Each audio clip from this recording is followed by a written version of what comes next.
¿Qué tal, muchachos? Bueno, a raíz de que un usuario hizo un comentario en el video que hicimos para reciclar un parlante y agregarle Bluetooth y un amplificador, este usuario, Apps Móviles, hizo dos observaciones eh, importantes.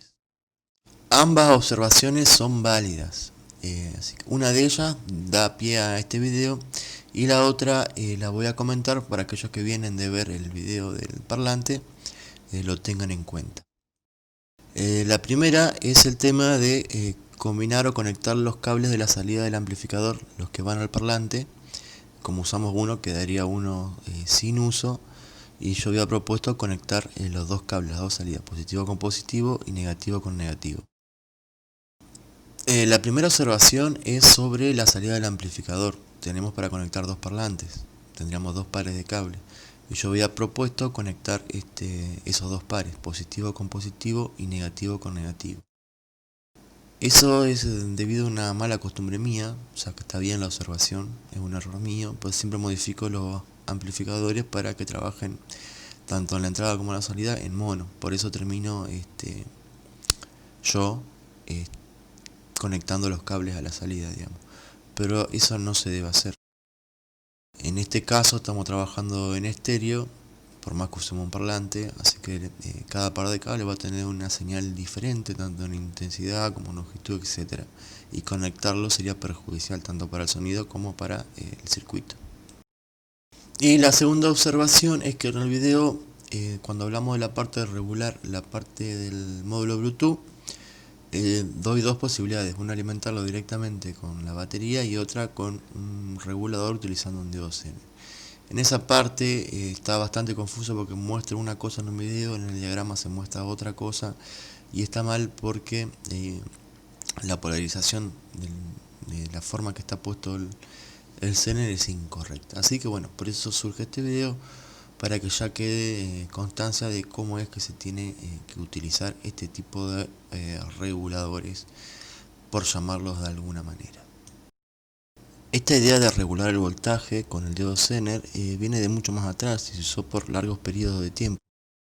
Surgió de la época de los tubos de vacío, donde el diodo Zener tenía su correspondencia en el tubo de vacío. De hecho, de ahí se sacó la idea para hacer el diodo Zener, traspolando, digamos, las características o la idea en general, cuando empezó a surgir todo el tema del silicio, los transistores y demás elementos. En su momento, las radios, para que sean asequibles y todo el mundo pueda acceder a una radio, todo el mundo, digamos, clase media, y hacer más ventas, colocar un transformador en los equipos era demasiado caro.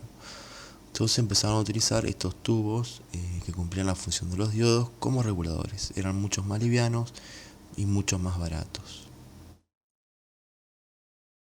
Por supuesto que estos tubos que cumplían la función de un diodo Zener tenían mucha mejor prestación que los diodos Zener que tenemos hoy en día.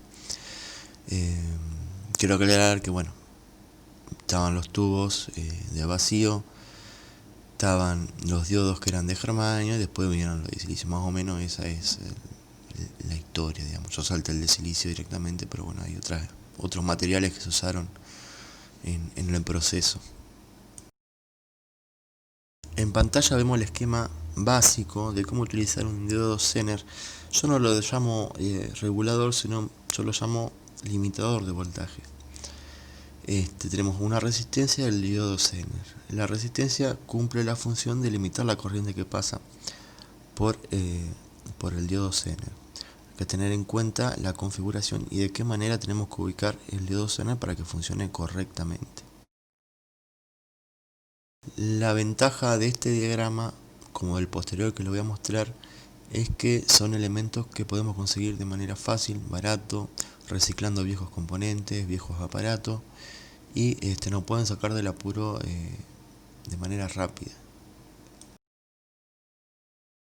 La desventaja de utilizar este tipo de limitador regulador es que puede entregar muy poca corriente. Si excedemos las capacidades tanto del diodo Zener como de la resistencia, estas se pueden calentar y entrar en corto. Por lo que si entra en corto el diodo Zener, por supuesto va va a cargarse directamente el transformador, el circuito, lo que tengamos conectado. También el voltaje y la corriente va a variar en función de lo que conectemos a la salida. ¿Qué tipo de elemento conectemos? Si es muy resistivo, puede terminar alterando el voltaje y la corriente.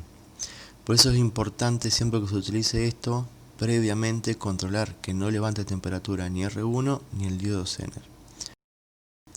Hay que tener en cuenta que siempre que se trabaja con diodos hay una pequeña caída de voltaje propio de la característica de los diodos. Aquellos que más o menos tienen claro cómo es, saben que hay una barrera de un voltaje necesario para que el diodo trabaje. Ese voltaje se pierde, digamos, no se ve en la salida. No suele ser problema porque, por ejemplo, los diodos Zener de 5 voltios son de 5,1 o un poquito más. Por lo tanto, teniendo en cuenta la caída de voltaje del diodo, nos quedaría más o menos en 5 voltios. Ahora en este segundo esquema, que es el que yo sí suelo utilizar con más frecuencia, que es el que recomiendo utilizar, podemos ver que hemos agregado un transistor. Y si comparamos con el esquema anterior, podemos ver la similitud. Es similar pero no igual. Ahora con la introducción del transistor, el transistor se va a encargar de trabajar con el voltaje y la corriente. El diodo Zener se va a encargar de establecer el voltaje de trabajo, el voltaje máximo. Y la resistencia sigue ahí, por supuesto, que es la necesaria para estabilizar el diodo Zener en el punto de trabajo adecuado. La ventaja de esto es que ahora podemos trabajar con mucho más corriente. Esto realmente sí es un regulador de voltaje. En el ejemplo vamos a trabajar con un BC547. Pero se puede suplantar por otro equivalente, puede ser de potencia, para trabajar con hasta con 4 o 5 amperes, que yo lo he probado. Las desventajas son las lógicas, digamos. Tenemos un transistor, ya ocupa más espacio. Si ponemos un transistor de potencia, va a pasar más potencia, necesitamos colocarlo en un disipador. Tenemos más espacio. Otra desventaja es que esta vez sí, si el diodo Zener entra en corto, a la base del transistor va a llegar el 100% del voltaje de la fuente y probablemente se quema, a no ser que sea un transistor especial, cosa que lo veo medio complicado. Volviendo al tema de los diodos, ahora tenemos un diodo Zener más el transistor, que son diodos básicamente. Por lo tanto vamos a tener dos veces por lo menos la caída que teníamos en el esquema primero. Tenemos una caída de voltaje del diodo Zener y otra caída de voltaje tanto por la resistencia interna del propio transistor como por las características propias de diodo del transistor. Así que a la salida vamos a tener mucho más caída de voltaje que en el esquema básico primero que les mostré. Bueno, esto es lo que le quiero dejar para los próximos videos. Cuando vean regulador de voltaje con diodo Zener, nos vamos a referir directamente a este video y estas explicaciones. Bien, y para finalizar los invito a ver cómo trabajan estos dos esquemas. Vamos a probarlo un poquito, a ver qué tal. Acá tenemos los dos setups que veníamos hablando, el simple y con el transistor. Vamos a ver una cosita, a ver si se ve bien ahí. Este es el voltaje que estamos recibiendo en la entrada. Tenemos las entradas y las salidas de ambos hacia el mismo costado. Tenemos 3,5 voltios, vamos a medir. Acá tenemos el tester, cuál es la salida en este caso.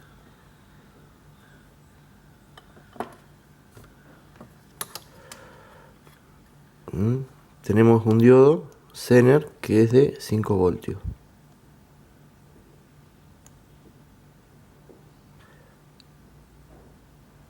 $3,5. Vamos a aumentar a ver si lo ven, casi 7.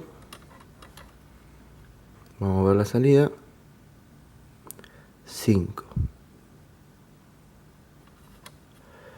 Vamos a aumentar un poco más, a ver si lo ven, ponerlo al máximo, bueno, al máximo, 13,5. Vamos a ver la salida, 5 voltios.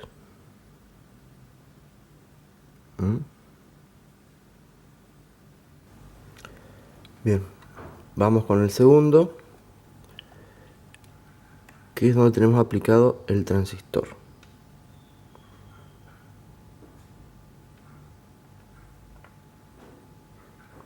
Esta es la parte positiva, esta es la parte negativa.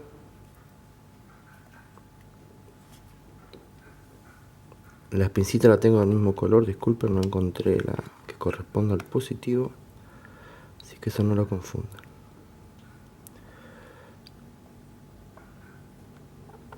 A ver si está bien, bueno. A ver si pueden ver, 3,56 voltios de la fuente. Vamos a medir la salida.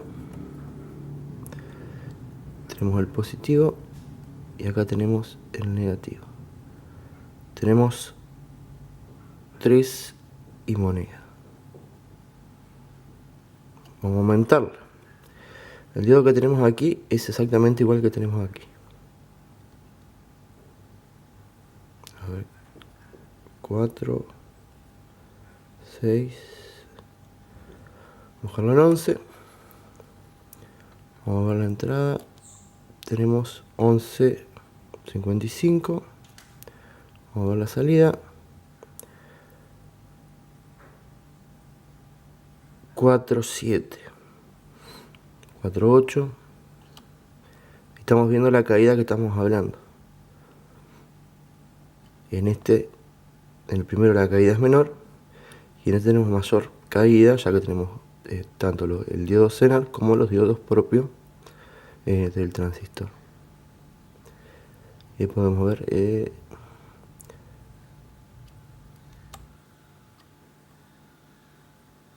cuánto es la caída. 4,6.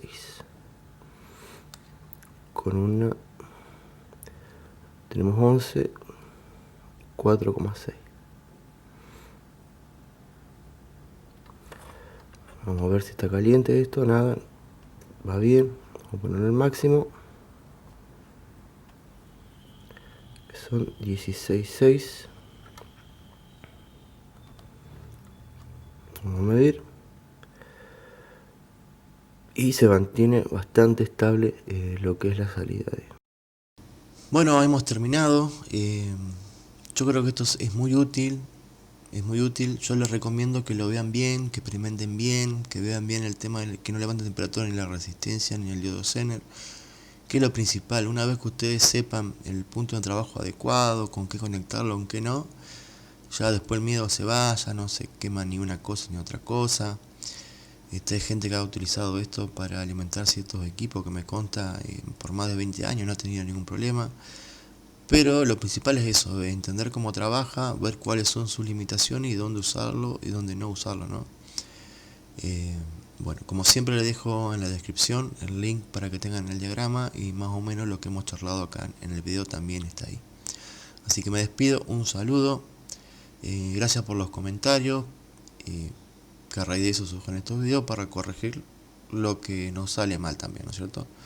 Que es la idea, que cada uno vaya compartiendo con los demás lo que ve mal, lo que ve bien o las cosas que les puede interesar a un tercero. Así que un saludo y estén atentos que viene otro video con algo muy interesante. Así que suerte, chicos.